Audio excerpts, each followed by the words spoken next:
When Ukrainians woke up to the sound of Russian missiles exploding in their towns and cities, millions of them fled to train stations. There were no tickets to take them to safety as such, but there were trains to take them further west, away from the fighting.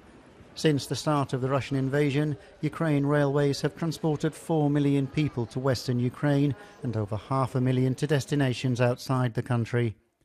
The company had to change timetables daily, depending on where civilians needed to be evacuated from most urgently. Getting on the train, people often didn't know where they were going to, but they knew where they were escaping from.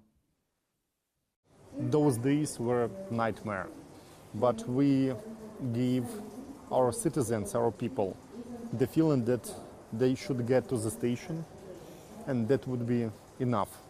They're safe, they can get first aid, medical aid, psychological aid, some food, hot tea, and get evacuated until the end of the day. Slow, uncomfortable, but get evacuated to safer place. Like many people, like many companies, like many institutions in Ukraine, we were preparing for the war. But we were not ready for such kind of the war. Full-scale invasion with shellings, with air bombing and so on. So finally, I don't want to be in a case anymore where I would be not ready for something. That's why since summer we are ready for everything.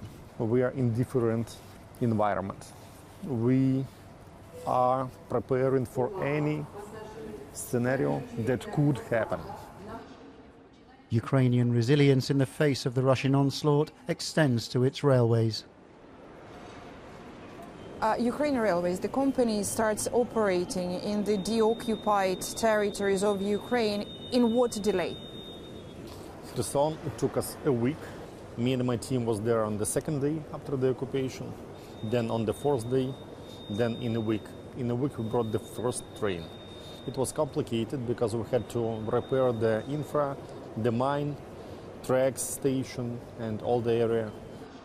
Simferopol, Kherson, Luhansk, Sevastopol, Kerch, Berdyansk. Where will you go after the victory?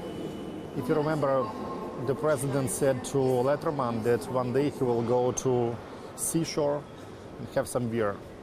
And on the president's birthday, I promised him a train to Crimea, to seashore in Crimea.